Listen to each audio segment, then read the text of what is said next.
Welcome. This is the 18th International Documentary Festival about Human Rights, DocuDays. This is the DocuClass section.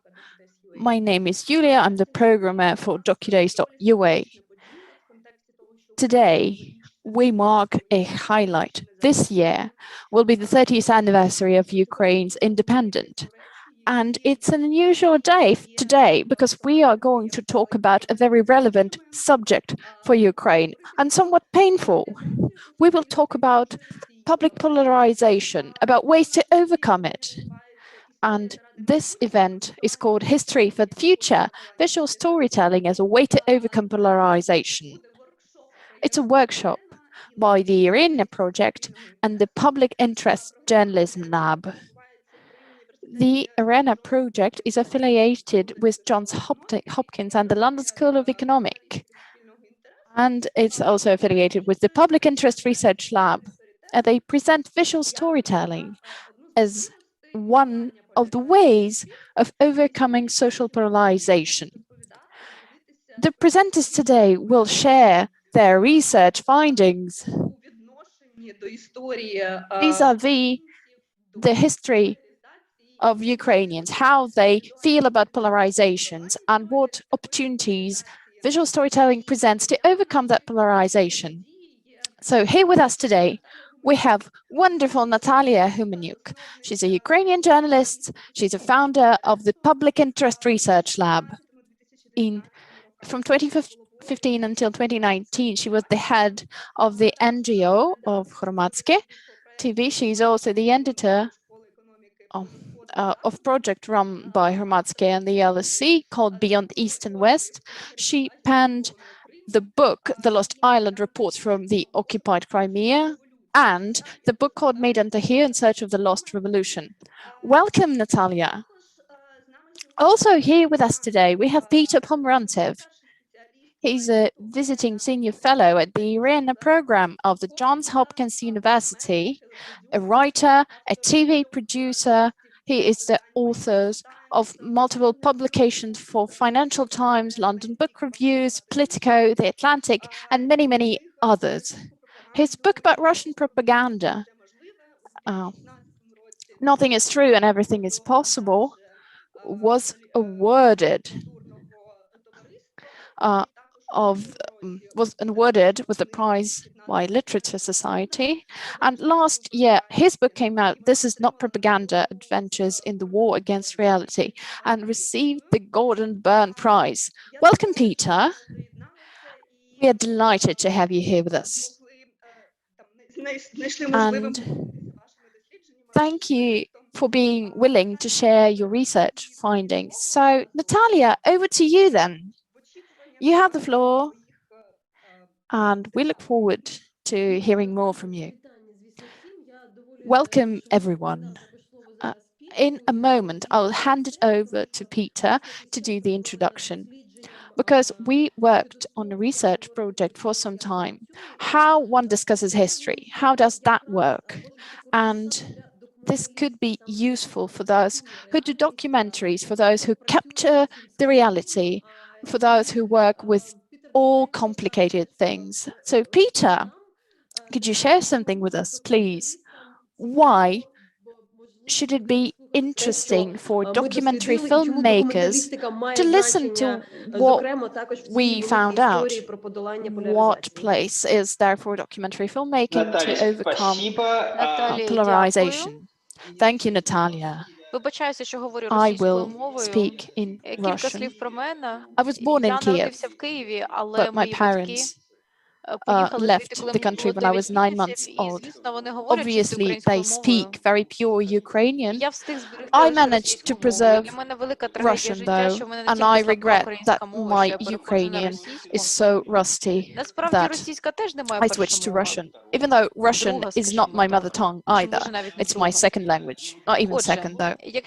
So sometimes I grasp for words, so I will mix Russian words with English, and Natalia will help me here.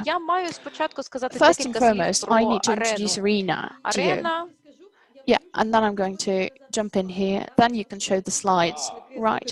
Because we have some lovely people from DocuDays who help us out with that. I suggest slide 2 would be the right. Yes, please put up the slides. Але в будь-якому випадку Arena is a tiny Арена — це research маленький institute. такий інститут. Anne Я Applebaum ще and один myself історик. are involved in its work. Anne Applebaum writes extensively І about він Ukraine, народився. І взагалі and в we цьому процесі ми дуже analyzed багато modern аналізували propaganda сучасну пропаганду, a не lot, тільки not only російську, Russian по всьому propaganda. світу. And then at some Отже, point we врешті, в певний decided момент ми сказали, we should що stop analyzing and потрібно actually do аналізувати. something. І одна із головних So таких one of the key тенденцій у світі global trends among серед far крайніх rights, the правих, серед populists, популістів, or the інформаційній лінії autocracies — це грати не на is повний контроль that they don't на strive for території, entire а control over the викотитися territory. всі. That's impossible anyway. Yeah, I think we could go to the Так, next slide і here. Actually, розділяти, but грати на instead of поляризацію — це їхня trying to control стратегія. everything, they polarize Відповідно, це people. мета російської So, інформаційної війни — creating розділяти divide суспільство within the public, тою мірою, де якийсь демократичний where дискурс стає просто democratic неможливим, discourse коли is люди не в impossible, where стані people спілкуватися одне з одним, cannot не в talk to стані each other, визнавати where одне одного як people don't люди. acknowledge others as Звичайно, people. ось ці базові принципи And the basic principles are demolished for democratic society. Most of the work we do, and we worked in Hungary, in Italy, and quite a lot we worked in Ukraine. And we think, how can you create a public space in the 21st century amid very strong polarization and misinformation efforts? How that can be created?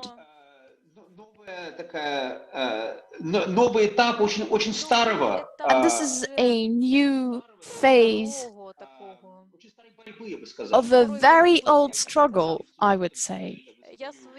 So I teach the history of propaganda and media and democracy to my students. And we talk about the 1920s and the 1930s. There was a huge debate, and modern media, are they capable in raising the citizens? Could they fully participate in the public sphere? Or vice versa? Would there be the spin doctors who would strive to create an angry mob that would not perceive others as people, and such a mob would be only susceptible to aggressive, simplified identities of us versus them. It's a very old debate in the media. The idea of propaganda that people can only think as a mob, and the more enlightened approach to media, I would say, the idea of creating a public space there where there are partial citizens. So what does this have to do with documentary filmmaking, you can ask? This could be relevant for paper editors or all the lower status media. And I attended a film school. I used to be a documentary filmmaker, and I was born to a family of documentary filmmakers. But on a more serious note, there's a tradition of documentary filmmaking that thinks of these problems.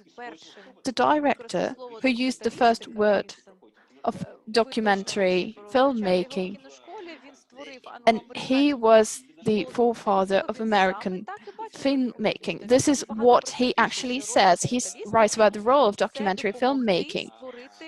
Its role is to create certain focus of attention within the public, and the aim is to inspire people to be active citizens, as opposed to playing and creating an aggressive mob.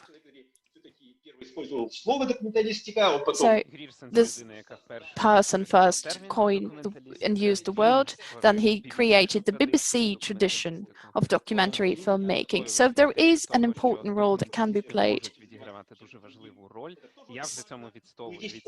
This is also true for feature films, but especially for the documentaries, there's a strong role in the old-new conflict between the mob and the public space. This is what we're looking at. Peter, I think you can show the next slide. And just to add to that, the issue is one thing. You can work and debunk myth, but research has demonstrated our key objective. If we really want to resonate with people, is we need to dig deeper than propaganda makers. So, Peter, could you please tell us why we decided to work with history in Ukraine? Natalia, well, clearly that history is exploited not only in Ukraine, but in other Eastern European countries, exploited as a weapon. And the Kremlin propaganda don't really care what actually happened, but they only look for subjects that could polarize the society as much as possible. And they find these subjects in history. And Kremlin propaganda is quite open about it. Obviously, it's important to counter myths and lies. Peter, you could show the slide here. Yeah, I actually believe that many people are doing a great job in that in Ukraine, but here we need to think more. What are the subjects out there that are important to people? What do people actually care about? I think it's important to focus on the subject that the culture has not processed yet. You know, the cultural traumas. These are the subjects that are not articulated, and this is a place where the actual public is not happy with themselves. So these subjects need to be explored more. Admittedly, for post-Soviet countries, Svetlana Alexeyevich books set the stage because they walk us through basically the subject of Chernobyl, the war, the 90s. All those subjects have not been articulated. And they create discomfort from people because they have not been voiced. And when you have that discomfort and unvoiced, it's a lot easier to manipulate people and to bring them one against each other. So we started thinking in those terms. What are there? What unarticulated traumas are there that people would like to see told, but this is not yet at the level of popular country. Yeah, and just my final point, my last point, but this is key thing. Propaganda works when it works not at the level of information. It's effective when it works at the level of identity. When propaganda creates a place for people to be, when propaganda tells people who to love and who to see. This is the simplified version. This is the key objective of any propaganda. So, if we want to counter that, facts are important, admittedly, but we need to find out the subjects that people care about, that they care about deeply, and then we need to dig deeper and be more effective than the spin doctors. I use this metaphor to illustrate. There are cult leaders and there are psychotherapists. Both of them are trying to understand how society was traumatized or a person was traumatized, what are the vulnerabilities, what's unarticulated. But a cult leader then manipulates those traumas. to dominate people, whereas the therapist helps people to articulate those issues, to break free of them. I believe this is the key competition between propaganda and the type of storytelling that I'm interested in. So we continue. The next slide, please. And then we will talk about more calling into action. So, as Peter said, what can work, how can we reach people, is to be useful for people.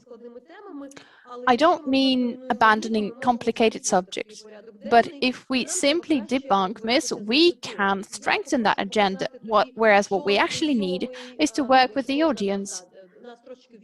Yeah. So, for 2 years, together with the London School of Economics, we were engaged in a major effort. We did a national Ukrainian survey. So we looked at what Ukrainian content dealt with history. We screened all TV shows mostly. We looked at Twitter, and the leading topic was the topic of the Second World War and all the controversies relating to Ukrainian rebel Bandera and World War II. We did focus groups, and we realized that people don't think of it as history. Even when Soviet and Russian myths are debunked, it's perceived as politics. It's common knowledge. A lot of people talk about Ukrainian society being polarized today to a certain extent. Yeah, if you could show some of the things that we prepared, anything, number 6 and number 7, whatever page you want. For those who want to read, please feel free to read the slides. So then we realized that Ukrainians are polarized in their perception of history. But there's more.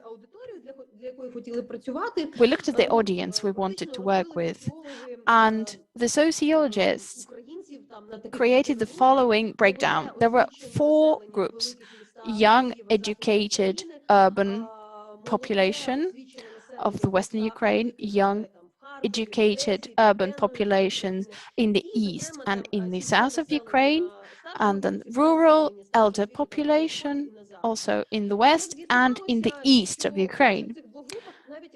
The first 2 groups, despite their attitude towards history, could be similar or could be dissimilar.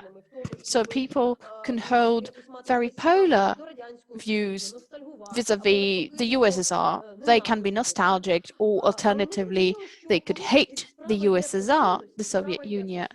But it's about values. It's about freedom or liberal or social values. It's about some important things. For example, human rights, about being tolerant to the minorities. And actually, dwellers of big cities are united by the values. They just had different backgrounds, they heard different stories, they have other traditions. But we obviously understood that when people hold extreme views, it would be difficult to explain things to them. We also realized that elderly population to towns, they are partial to autocracies, they want a stronger hand. But we also realized that those who live in big cities hold the same values, even though they have very different narratives to explain that. So then we thought, how do we do a content that would bring most of the people together, that would create some common ground for them, if theoretically they hold the same values? I don't know if I could actually show some part of our presentation, or you just have to simply believe me, take my word for it. But anyway, it's for the organizers to decide. So let me walk you through that without slides, that if you have any questions.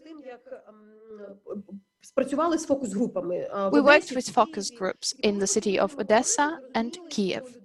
We started that effort and we realized people have shared trauma.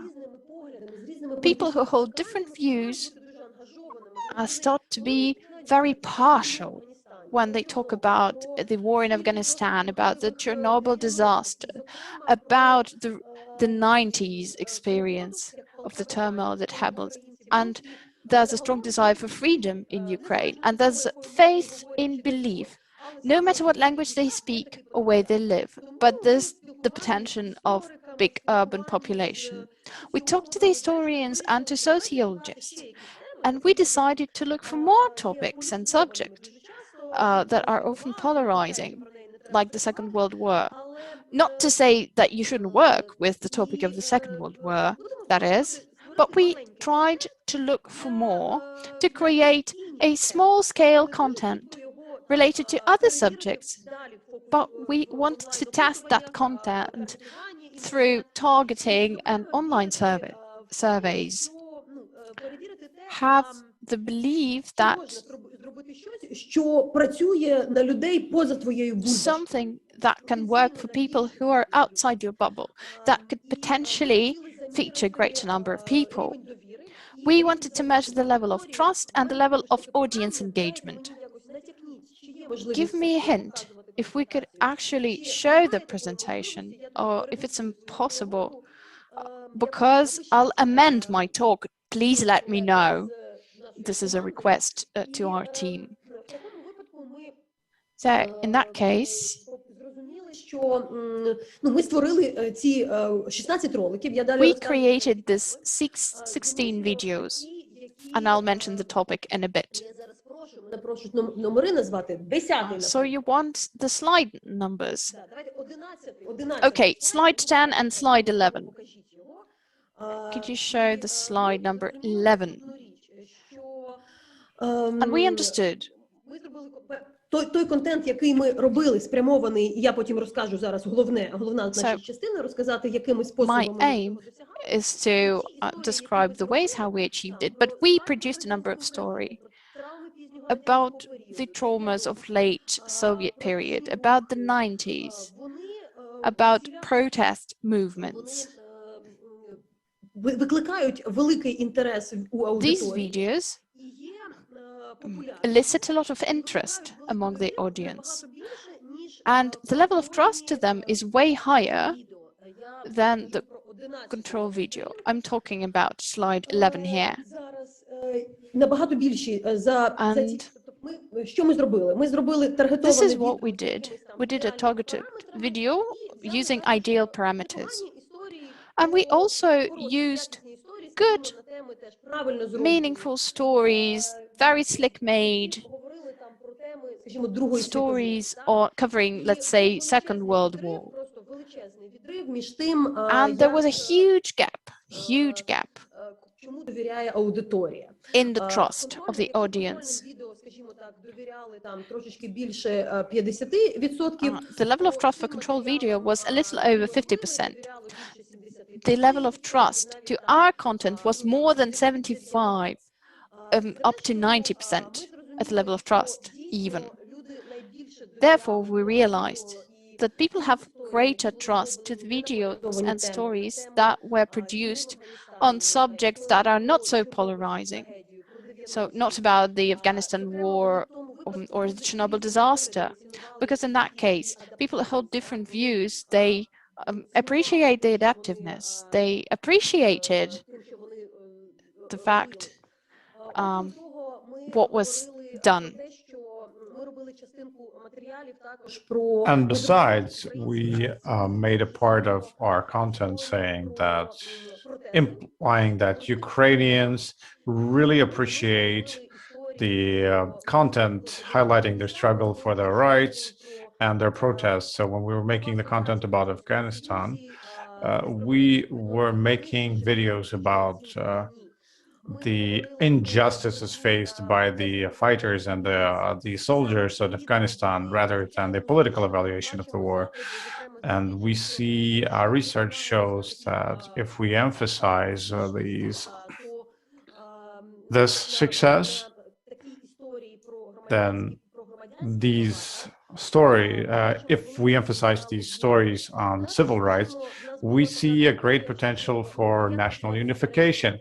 So and then we had a theory about what do we do with controversial topics, because for example, when we did our surveys, we realized that a lot of Ukrainians didn't know what happened in Volyn in 1943. A lot of people laid the responsibility for 1943.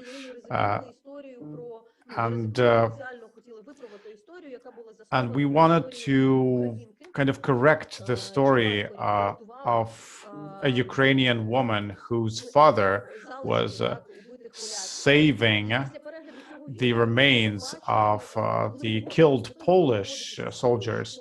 And after people saw this, they saw that there may be tragic pages in history. There could be feelings of guilt. And even there's a possibility to recognize the fault of Ukrainians in what happened, in that carnage that happened in Volyn. But sometimes people don't believe the dry facts of history, but when you tell it through personal stories, sometimes it works much better, because our videos sometimes would stand out because we made stories without narration, without a narrator present, but we were mostly delivering the story through the personal stories of the people in the frame. And we also realized that people like complexity. Some people say, well, it's too easy to talk about. Well, people want something simple. They want to be pointed to what's white and what's black. Actually, but this is not the fact. When we did the story about Alla Korska and to talk to her granddaughter, we actually measured this about how her because she is Russian speaking, she is the daughter of the director of the Dovzhenko studio. She used to be a friend of Stus, and she was killed by the KGB. So when we just tell her personal story without any ideological framing, we see that we were able to evoke a fair amount of trust. We also see that in Ukraine, people like multiculturalism. Well, people are surprised and amazed by the tolerance to other people, but we see that it's mostly related to a common enemy. For example, we were making content about the Crimean Tatars and Jews during World War II. But then again, we see that this works. So I'd like to invite Peter to talk about how we tell about the future. So now as we reflect about identity and the past, but how does the information collected in our survey can help us work with historical topics to work with the future? Yes. How do we work with history in the countries which find history divisive? We began to notice that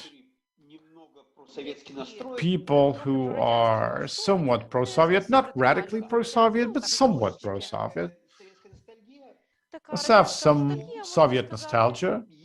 We realized that if we ask them some specific things about the Soviet Union, about human rights, about soldiers' rights, about environmental issues, and then we ask them, do you want to see these manifestations in the Ukraine of the future? And they say, no, we don't.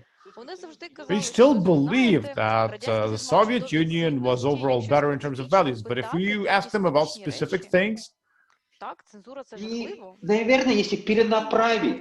and maybe if we were able to rechannel these stories, this content, and this storytelling, the question of what would you like to see in the Ukrainian future, people actually converge, at least most Ukrainians converge from our segments. All of them want a democratic future. And it's just a question of how. It's a question about what to do with these historical investigations.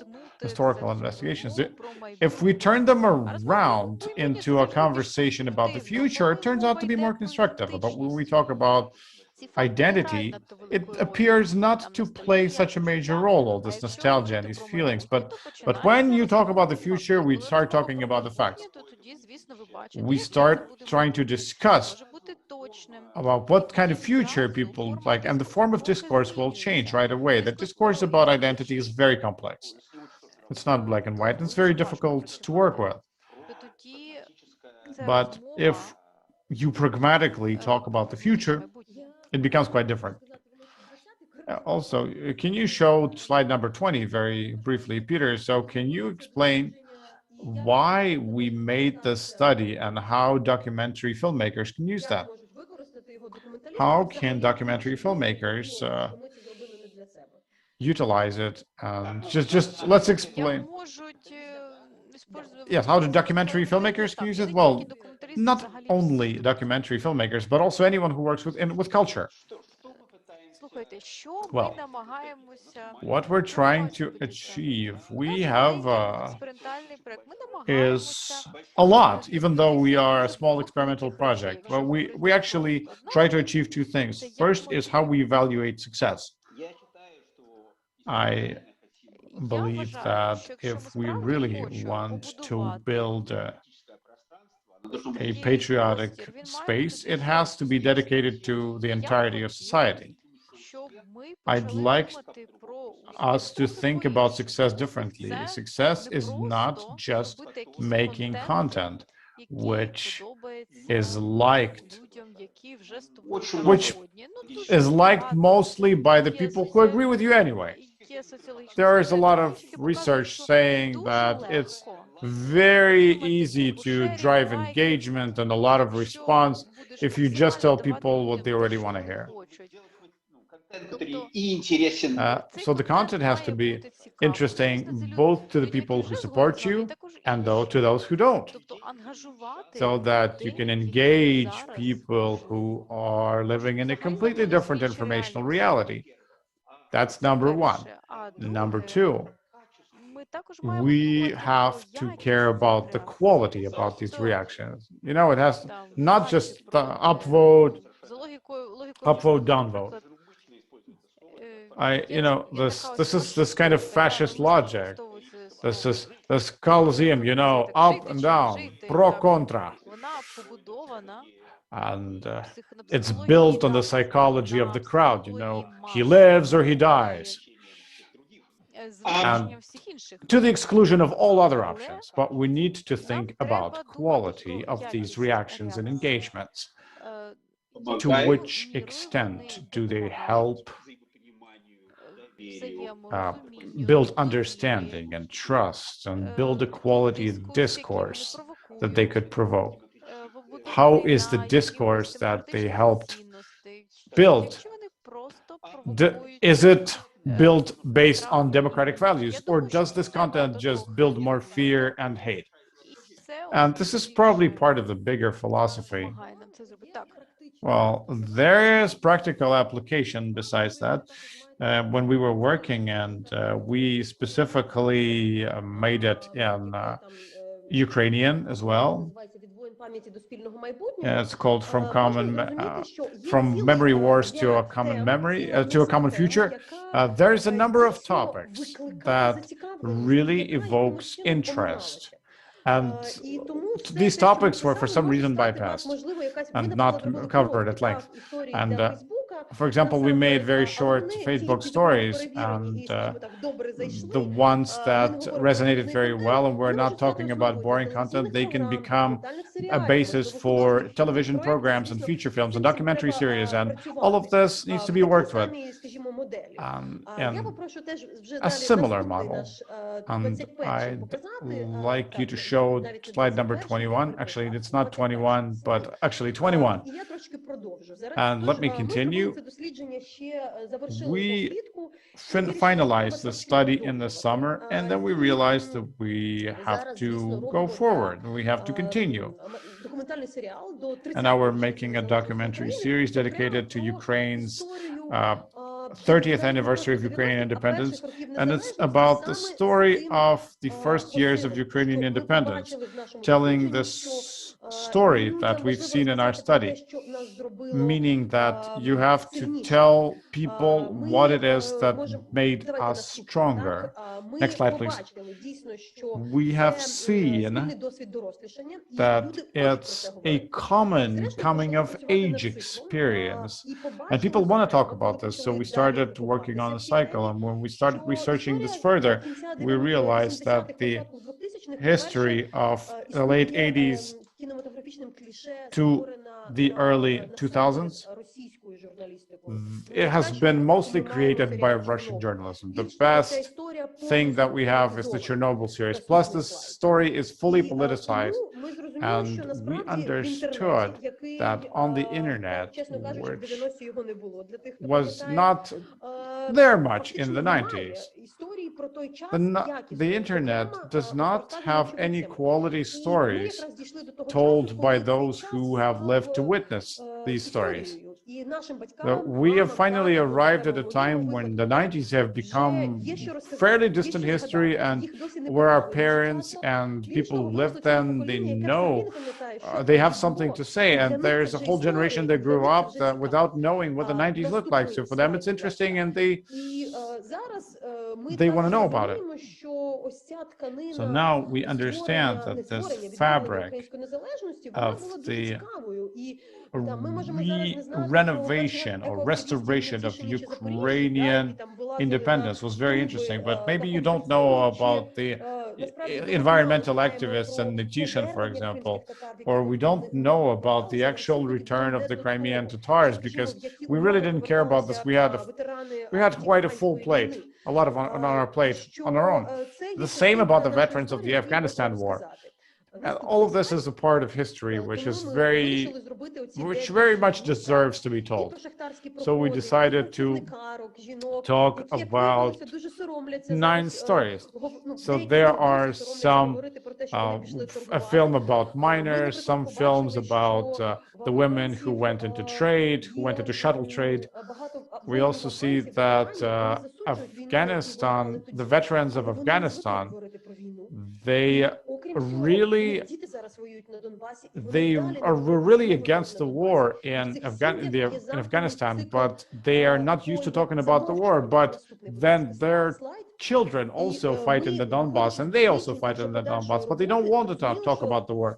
So from our further work, we realized that in Ukraine, just like in many post-totalitarian countries, like we discussed with Peter, there are problems with discussing history, which is not contradictory as such, but it's not black and white either. So people lack the tools to remember complex things and discussions.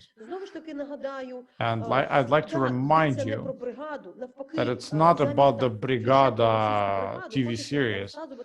Even besides this cliche, we would want to talk about something else. And there are not so many made in Ukraine products talking about this. And in Suspilne, in the public television broadcasters platform, we plan to launch this 9-episode series. Let's say on April 19th, we start with a story about the miners' protests, and we realized that they were highly dependent on independent television. So this was kind of like streaming, but it worked very differently. They would film a VHS and they would put it on air, film a VHS, put it on air, but they would be pressured by the authorities, but they would carry on. And we don't really remember about this, but it happened. We also want to follow our studies. We want to follow up our studies on different platforms, and we want to talk about the protests and talk about them to people who were born in 1991, 95, who do not remember any of these protests. And the things that we also did is we started to record video and audio memories and recollections of Ukrainians based on these topics. And very often it's very amazing because it looks like every person in Ukraine has something to say and something to tell. When a woman talks about how her husband was killed in Afghanistan and her child asked to buy a new daddy. So this is, you know, that this is a very powerful story which is unrecorded, but it's there. So I am talking to you about the idea that the stories of regular people need to be recorded. We have huge potential for that, and our studies confirm it. And even now, as we work on other projects, next projects is important. Now I'd like to pass the word to Peter, but meanwhile, I'd like to say that we continue to hold focus groups where we try to realize what's interesting, what people find interesting. Even as we talk to Ukrainians about this recent history, we realize that people are very clear about what's important to them. The more we ask, the more topics we get. And we see overall that Ukrainians, when we talk about historical events, even if, as we talk about recent history, it's very important for Ukrainians not only talk about Ukraine, but they also very positively react when we talk about tolerance towards each other, about the relationships between different regions. So if something happened in Ternopil, what happened in Kharkiv at the same time? People are also stand together behind environmental topics and some topics, some stories which aren't told in there. And it's hard to underestimate when people start, what happens when people start to talk about our athletic victories, which is also potentially big for Ukrainian documentary filmmakers. Peter, could you share your experience from the focus groups? What do Ukrainians find interesting when we talk about their past? Я думаю, что ты все рассказала, но Well, you actually managed to mention everything. But coming back to Grierson, the father of Western documentary filmmaking, he believed that one of the most important functions of documentary filmmaking was to show people how they're interrelated. Just show a person from Kiev to how his life is related to a sailor from Kherson. And let's come back to the theories of what a country is. My favorite sociologist, Benedict Anderson, he said that a country is an imagined community. It's when a community imagines themselves as one whole. And this is done by mutual dependence. The mutual dependence of different parts of the society. It's not a fight for mentality or identity, because these things are highly subjective, but rather an understanding that we are together and we are working on a common thing together. And both Anderson and Grierson believe that the media, especially those engaged in storytelling, on the one hand, newspapers give us a picture, giving us a picture of cohesion, telling us that we are one whole. And films, they also play a role in this process. We see different things in focus groups, and the younger generation starts to understand that, but the older generation fails to see the relationship чувство, что все работают над одним проектом. This cohesion about working on a similar project and all needing each other. But I think documentary filmmaking and the media can play a special role here. Now, if I don't know if we have questions, but let me add, we tried to tell you very briefly about what we do, but I, as a journalist and a documentary television documentary filmmaker, who would try to guesstimate what topic and what story to develop, but we needed to test some assumptions. We know some things intuitively, like the fact that this personal story resonates. But when you look at all of these digital agencies here, they have these metrics and they measure everything. And let's say when the narrator was talking about what happened during World War II, people would be skeptical about this, but rather a woman telling her personal story is much more believable. And when we talk about engagement, documentary filmmakers and all media professionals, there's a risk that we can once again make content which will only resonate with people who already agree with you. You know, there are people who believe anything you release about the Holodomor, and you kind of build a bubble. So you can feel that you made something really popular. One piece of content was popular and the other one was, according to your perception, wasn't.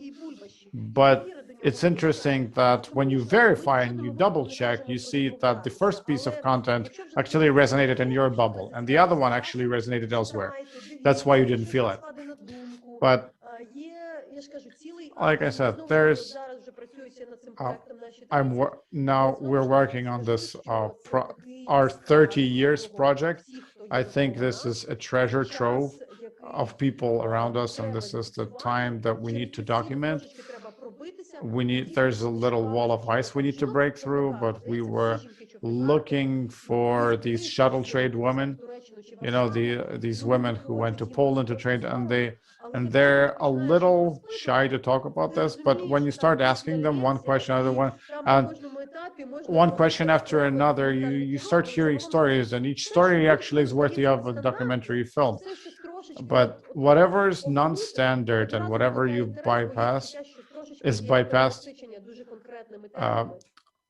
it becomes very interesting with the audience, because some topics, let's say they're overdeveloped, but let's say studies say that talking about underdeveloped topics works.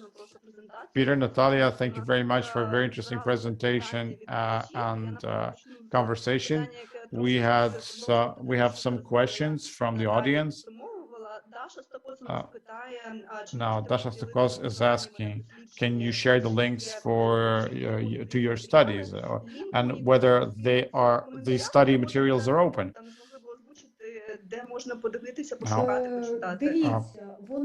Well, it is really available, and we gave this to the presentation. Actually, now would be a good time to share it under the link under the Facebook feed.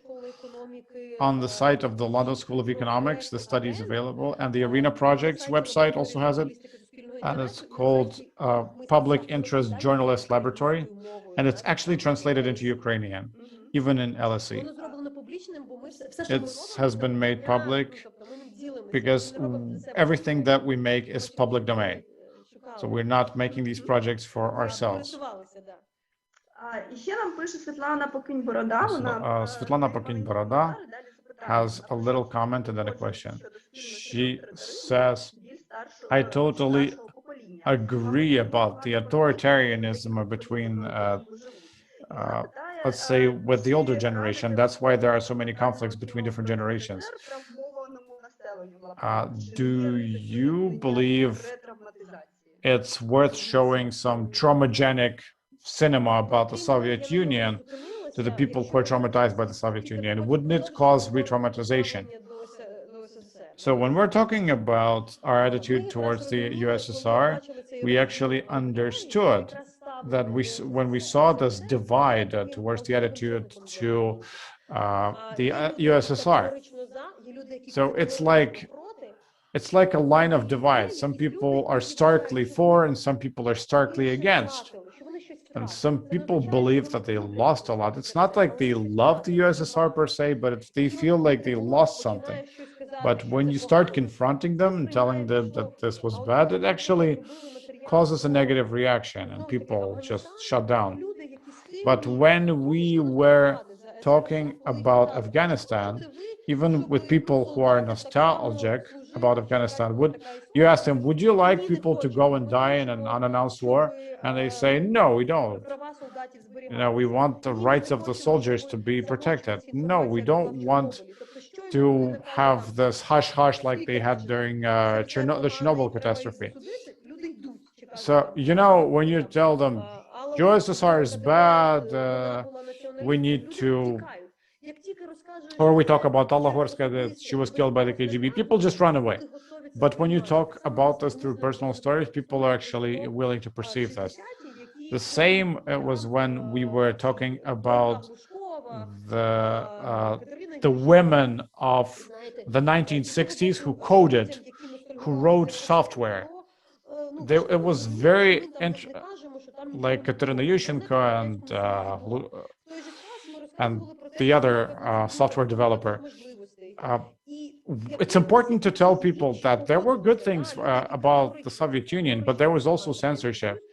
So even people who are starkly against the USSR, even they realized that there was something good about that. There were some women who developed cybernetics and who developed computer science. So it was not overly bad. So Peter, maybe if you could tell us more about the USSR and about how to work with this topic, because this is a delicate topic. Все очень правильно Well, сказала. I think you said it. You said it well, but let me add a couple more things about it. Well, people have internal controversies as well. For example, the segment of people who live in the west of Ukraine, they're very patriotically minded and they're very anti-Kremlin. But there are still some people there who are nostalgic about the USSR. So there are contradictions. And it's not as black and white. So I think the Sofia Gastoga, a British expert, she studies nostalgia. And she wrote several works about nostalgia and Western Europe and America. And she says that nostalgia is not that much about the past, but it's more about the inconveniences of the present and a lack of vision of the future. And I think historical truth is the matter of historians. But when we talk about nostalgia, we talk about a different thing. It's about what we feel about the present and how we see the future. And older people are nostalgic. But what's interesting is that younger people are nostalgic, and it's not directly related to the past. Some people who are not even 20, they say, oh, the Soviet Union was amazing, everybody had work, and then the older people say actually it wasn't that good, actually it was terrible. But the younger people could over-idealize, and even it's interesting that in Western Europe, the most nostalgic generation is the younger people, which directly points to a dead end in development in Western Europe. In the focus group, someone said that something that she saw. that Ukrainians actually are very optimistic as related to Western Europe, because Ukrainians believe very strongly that their children will live better than them. And they still believe that they influenced the Maidan, and that in even electing Zelensky, they believe that their voice matters. And in Western Europe, people think that your voice does not matter. So despite all the turmoil and sometimes slow pace of reform in Ukraine, that's an immense positive capital in Ukraine, social capital that is. Peter, we still have a few questions, but it's time for us to wrap up because we slightly went over. Natalia, Peter, thank you so much. That was incredibly interesting. You did an immense job, and I believe that the audience today could follow in your steps and do similar things that you did. Once again, thank you so much for joining us. We thank the audience for their time. As a reminder, the festival will end on the 4th of April. You can watch films on our platform docuspace.org. We also do everyday streams and live streams of our events. We will also have the tete-a-tete event, so stay tuned and thank you.